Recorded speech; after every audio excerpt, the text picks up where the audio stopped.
Buenas tardes. Bueno, lo primero quería agradecer la invitación a hablar sobre la ecografía intestinal. Tradicionalmente pensábamos que la ecografía quizá no era la técnica más adecuada para evaluar el intestino, pero lo cierto es que los ecógrafos son cada vez más potentes y el uso de sondas de alta frecuencia nos permite discriminar incluso las capas de la pared intestinal. Es una técnica no invasiva que permite evaluar en tiempo real, en situación fisiológica, no solo aspectos morfológicos, sino también aspectos funcionales como el peristaltismo o el tránsito. La curación mucosa es el objetivo terapéutico a día de hoy en la enfermedad inflamatoria y por ello la ileocolonoscopia continúa siendo el patrón oro, pero tiene ciertas limitaciones porque es invasiva y su valoración está limitada a la mucosa, a hallazgos endoluminales y además de los tramos accesibles a la exploración.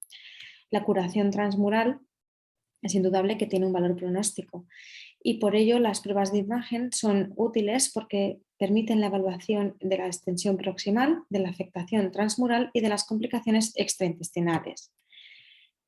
Las guías europeas y a nivel nacional en mi país, en España, tanto la tomografía como la resonancia como la ultrasonografía han demostrado ser técnicas con una similar rentabilidad diagnóstica en esta enfermedad y se prefiere evitar en la medida de lo que sea posible las radiaciones ionizantes. La ecografía además tiene la ventaja de ser más económica y mejor tolerada por los pacientes. A lo largo del curso de la enfermedad inflamatoria intestinal, la ecografía ha demostrado utilidad tanto en el diagnóstico como durante la evolución en la valoración de la actividad inflamatoria, de las complicaciones y de la recurrencia posquirúrgica. En cuanto a la valoración de la localización y la extensión, tiene una alta sensibilidad y especificidad cuando hablamos fundamentalmente de localización ileocecal. Sin embargo, la resonancia se prefiere para segmentos profundos o retroperitoneales y también para mayor precisión de la longitud, la ileocolonoscopia para formas leves o afectación exclusiva de recto y la cápsula endoscópica para la valoración de segmentos proximales cuando la afectación es leve. De los hallazgos característicos que se correlacionan con la actividad inflamatoria, en modo B podemos evaluar el engrosor de la pared. En el ejemplo de la izquierda tenemos un engrosamiento no demasiado llamativo con preservación del patrón en capas. Sin embargo, en la ileitis de la derecha observamos un engrosamiento más marcado con pérdida del patrón en capas. Podemos observar esas pequeñas imágenes hiperecogénicas que alcanza la capa submucosa, que se trata de úlceras o aftas con una muy buena correlación endoscópica, y úlceras más profundas como en esta otra imagen que alcanzan casi todo el espesor de la pared. Podemos observar también hallazgos extraintestinales como las adenopatías o el engrosamiento de la grasa mesentérica. La hiperemia que se produce como consecuencia de la neoangiogénesis en la inflamación también se puede evaluar en ecografía en modo Doppler. Está bastante estandarizado el uso de la escala modificada de Lindbergh, en la que los grados 2 y 3 son aquellos que se correlacionan mejor con la actividad endoscópica e histológica de inflamación. Y es en la valoración de la hiperemia en la que puede tener sentido utilizar contraste intravenoso. En Europa utilizamos el Sonoview, que es un contraste de microburbujas de hexafluoruro de azufre cubiertas por una cubierta de fosfolípidos, que es un fármaco puramente intravascular porque las microburbujas son de tamaño similar al hematía y no difunden a los tejidos y tiene un elevado perfil de seguridad y no es nefrotóxico. Mediante un software específico de inversión de pulso conseguimos aislar la señal de las zonas vascularizadas, de manera que podemos evaluar tejido vascularizado de no vascularizado y también realizar estudios dinámicos en los que el software nos proporciona unas curvas de tiempo-intensidad que representan la cuantificación del contraste, la cantidad de contraste que llega a un área de interés durante una determinada unidad de tiempo. Existen ya estudios clásicos del año 2009 en los que se observó que esta cuantificación de contraste incrementaba la precisión diagnóstica de la ecografía en modo B y Doppler. Y existen un par de revisiones sistemáticas con metaanálisis un poco en esta misma línea. Ahora bien, ¿hay que realizar contraste en todos los pacientes? Lo cierto es que no aporta beneficio en aquellos pacientes en los que hemos observado una hiperemia grado 2-3, pero en aquellos pacientes que presentan un engrosamiento de pared sin observar hiperemia en modo Doppler color, el uso de contraste nos puede rescatar algunos pacientes que sí que estaban inflamados. En la valoración de las complicaciones, en cuanto a la estenosis, tiene una precisión diagnóstica similar a la resonancia y a la tomografía. Lo debemos sospechar cuando observamos dos de estos tres criterios. El uso de contrastes orales nos puede ayudar a aportar una mayor sensibilidad y especificidad Habitualmente empleamos polietilenglicol y observamos que cuando llega el contraste al área en estudio, si no abre la luz más de 1 centímetro es que hay una verdadera estenosis. Sin embargo, en este otro vídeo sí que se distendía, con lo cual en este caso descarta que haya una estenosis. Un aspecto importante a valorar en las estenosis es la diferenciación entre fibrosis e inflamación. Determinados hallazgos, tanto en modo B como Doppler como en contraste, nos pueden hacer sospechar que existe un componente inflamatorio y su ausencia nos haría pensar que existe un componente fibroso. Pero en ocasiones, bueno, en la mayor parte de las veces, coexisten las dos componentes porque las estenosis son mixtas.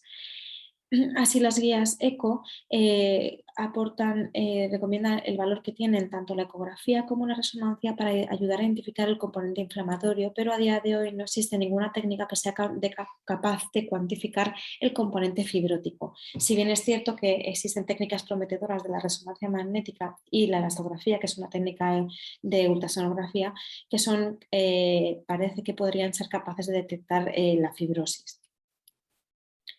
En cuanto a la enfermedad penetrante, podemos observar estas imágenes en las que observamos esta ileitis franca con una imagen hipoheterogénea adyacente con algunos focos hiperecogénicos que, para poder discriminar si estamos frente a un flemo o un absceso, administramos contraste. El contraste capta en la zona periférica la lesión, pero la lesión permanece ecogénica, con lo cual esto se trataba de un absceso que además en algunos estudios se ha visto que los estudios con contraste permiten precisar mejor el tamaño.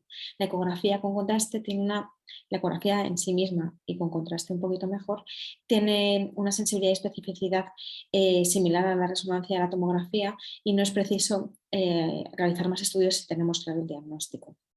En cuanto a la enfermedad fistulizante, sí que es cierto que tiene mejor precisión la enteroresonancia y sobre todo cuando la afectación es más profunda. Aquí vemos un par de ejemplos de dos fístulas, una fístula enteroentérica y una fístula enteromesentérica. En cuanto a los objetivos terapéuticos, nos van a obligar a realizar estudios repetidos y por ello la ecografía podría ser una buena candidata a evaluar estos objetivos, pero debemos conocer si es sensible al cambio, ¿no? Si es útil para esto. Hay infinidad de estudios que parece que así lo demuestran. Este es un ejemplo en el que, como este, hay muchos estudios en los que ya a las 12 semanas la ecografía es capaz de detectar cambios en todos los segmentos evaluados y para todos los hallazgos evaluados. Esta sensibilidad al cambio la tenemos que evaluar tratando de ser lo menos subjetivos posibles y para ello realizaremos, se ha publicado recientemente un consenso de definiciones de respuesta ecográfica y remisión ecográfica que tienen en cuenta estos parámetros, el grosor de la pared, la hiperemia y las complicaciones. Fundamentalmente se han desarrollado varios índices ecográficos, especialmente traigo estos que son los más recientes y algunos de ellos ya están validados. La mayor parte de los índices ecográficos tienen en cuenta estos mismos parámetros, el grosor de la pared y la hiperemia, y también se pueden realizar estudios de cuantificación de contraste, que también hay varios estudios en la línea de que podría ser una técnica útil para la monitorización de la enfermedad. De manera que, bueno, para concluir, ¿cuándo realizaríamos una ecografía intestinal en la enfermedad inflamatoria intestinal? Pues en el momento basal del diagnóstico y después, previo al inicio de cualquier tratamiento y a los 3 meses de iniciado el mismo. En pacientes que tengan síntomas con marcadores alterados, trataríamos de realizarla lo antes que sea posible. En pacientes con disociación clínico-biológica, también trataríamos de realizarla, si es posible, pues en la propia consulta o en los días posteriores. Y en los pacientes asintomáticos que tengan marcadores negativos y que se encuentren estables, la realizaríamos cada 6-12 meses. Si todo va bien, continuaríamos el seguimiento y si hubiera algún hallazgo que así lo requiera, pues valoraríamos realizar algún cambio de tratamiento. Y con todo ello, resaltar el enorme valor que tiene la ecografía en el estudio del tubo digestivo, especialmente en la enfermedad inflamatoria intestinal, tanto en la detección de la actividad inflamatoria como de las complicaciones, tanto en el diagnóstico como en la monitorización, y destacar su escasa invasividad, la ausencia de radiación y lo bien tolerada por los pacientes, que hacen de ella una técnica fácilmente repetible. Y ya está, muchas gracias por su atención.